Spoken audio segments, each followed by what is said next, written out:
Déjame, antes de que pasemos a otra cosa, permítame mandar unos saludos para mi querido amigo Gerardo Collí, con muchísimo cariño a su señora esposa, a la señora Mara, a la señora Melesia del Carmen Buc, para María Elena Tumpot, para Tere, para su hija Tere, y para los sobrinos que están todos ahí viendo Supermanzana 21, mi chamaco, muchísimas gracias. Qué bueno estar recuperado, mi sangre, me da muchísimo gusto. Hoy tenemos un tema de jueves. La Llorona. La Llorona. Por favor.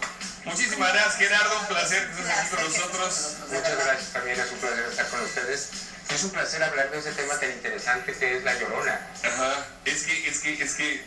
Es como controversial. Es que en mis tiempos de niño, La Llorona era...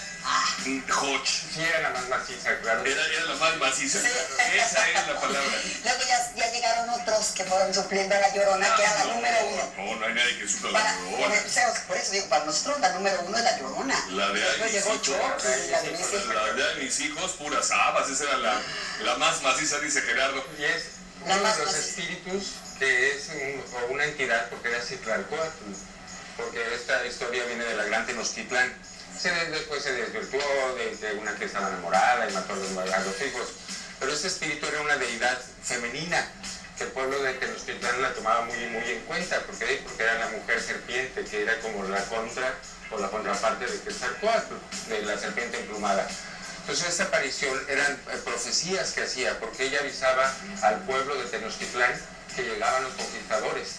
Entonces se lamentaba y lloraba por las calles del centro de la Ciudad de México, en el lago de Texcoco, gritando y diciendo que pobres de sus hijos, que se acababa su tiempo y que se iban a ir o se iban a morir, ¿no?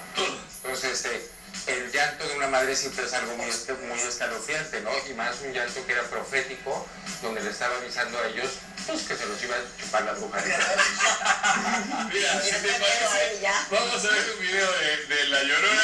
Ay, nanita. Y ahorita cotorreamos el punto. Ay, mis hijos, dice. Durante más de 500 años y aún en la época de los viajes espaciales y del calentamiento global, en muchas partes de México se sigue escuchando el eco de un lamento. Una mujer vaga en medio de la noche, entre los terrenos baldíos, entre callejones con muros de tezontle o cantera, lamentando la muerte de sus hijos. Vestida de blanco, con sus cabellos sueltos, esta mujer aún estremece a niños y ancianos, desde el Bajío y hasta el sureste de México. Es La Llorona. Esta antigua leyenda es la que todo niño mexicano sabe por boca de su abuelo o por la de algún compañero de la escuela que ha querido jugarle una broma.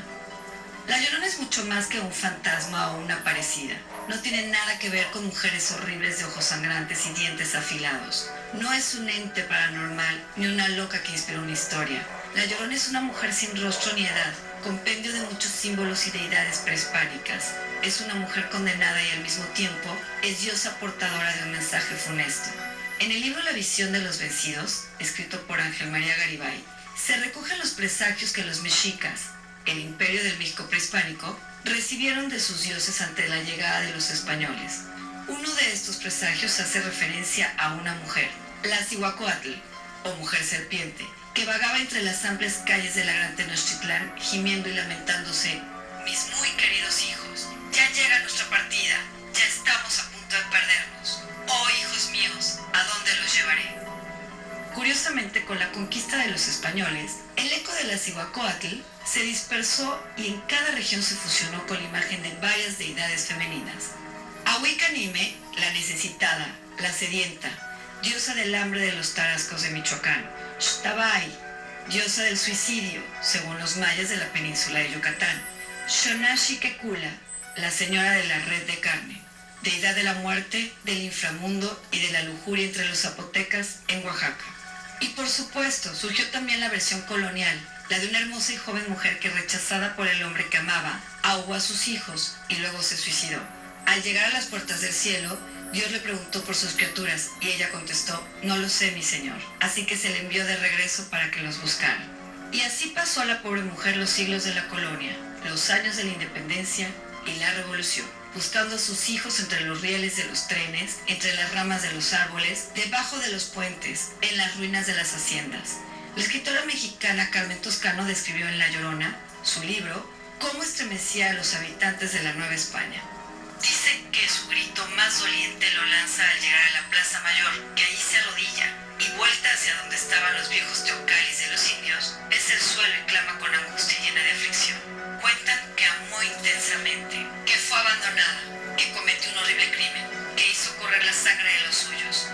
De todos modos habrá sufrido mucho, pobre mujer, porque no puede descansar aún. Hoy la Ciudad de México, donde nació su leyenda, tiene otro ritmo y sus sonidos son abrumadores, aún a altas horas de la noche. Los niños no son tan crédulos y los abuelos ya no cuentan tantas historias. ¿Cuánto ha cambiado este México en 5 siglos? Pero en sitios cercanos, donde la noche aún inspira temor, habrá todavía quien llegue a su casa con el corazón desbocado y el rostro pálido y diga a su gente en un susurro, es que escuché a la Llorona.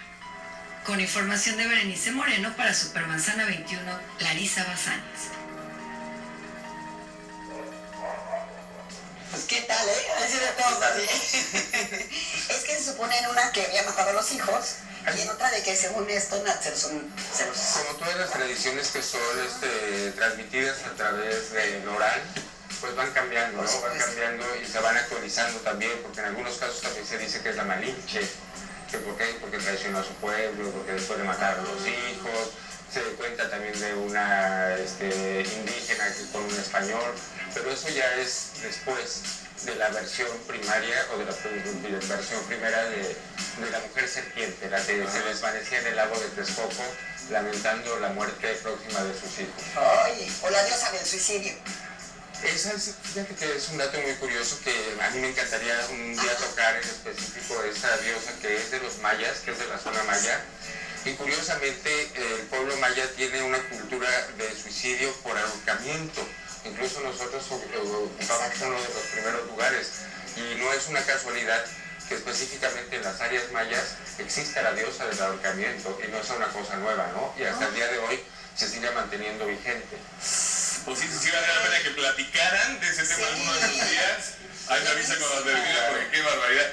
Porque además sí era así, o sea, la onda era te va a hacer la Llorona, no te quedes hasta muy tarde porque da rollo, ¿no? Y también en muchos aspectos la Llorona también se modificó en un aspecto que atacaba a los hombres mayores por un tipo de contacto o de intento de contacto sexual. También lo cuentan mucho los camioneros, ¿no? Que encontraron una mujer muy bella, que ya después se volvió muy bruja o cosas así, ¿no? Y que se levantaban en los caminos oscuros. Exactamente. Y también se dice que flota, porque obviamente la mujer serpiente tenía la capacidad de deslizarse, o es una entidad que no pertenece ya a este mundo y que lamenta la pérdida de sus hijos. Fíjate que en donde las historias, como bien dices, del Vox Populi, ¿no? Donde a título personal la escuchábamos mucho, era la zona de Cumbres de Maltrata, por ahí por Veracruz. Y esto es porque esa zona es de mucha neblina. Entonces venían los camioneros o la gente manejando y hay periodos donde la neblina baja a tal grado que tú no alcanzas a ver apenas el carro de enfrente. Entonces, que es muy común, de repente, ¡frum! Sí me pasó, ¿no? Y de repente, ¡frum! Ya te va. ¡Ay!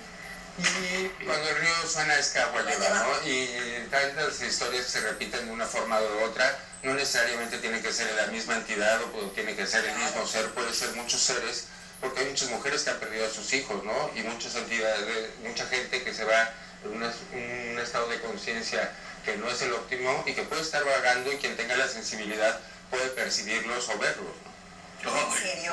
Claro que sí. O sea, se necesita como que es un don especial para poder tener eso. Puede ser un don o puede ser también un estado de ánimo negativo. Claro. ¿Por qué? Porque a lo mejor si tu estado de depresión o de tristeza está muy bajo, tú te sintonizas esa misma frecuencia, son como ondas de radio donde tú puedes conectar con esas mismas frecuencias. Por eso a veces también dicen, no es que trae pegado una sombra oscura. Sí. Pues es como tu sistema inmunológico. Sí. Si tú estás mal a nivel espiritual, puedes acarrear a otras entidades que estén mal a nivel espiritual o llegar a tener algún tipo de contacto. En el caso de los videntes es otro tipo distinto de sintonizarse, pero por eso no hay que malvibrarse, por eso no hay que maldecir, por eso no hay que exactamente, porque atraes claro. A las cosas. Y no tener miedo. Es muy bien importante no tener miedo. ¿Miedo de qué? ¿Qué te van a poder hacer si tú no eres merecedor de un daño de una entidad Y siempre tenemos que tener en cuenta que hay entidades más fuertes, Dios, como lo quieran llamar, la Virgen, a quien le tengan ustedes fe, que también nos dan el poder de volvernos hasta cierto punto intocables. Somos humanos y tenemos nuestras debilidades y tenemos nuestros egos y nuestras vanidades que nos vuelven más susceptibles a esos ataques energéticos.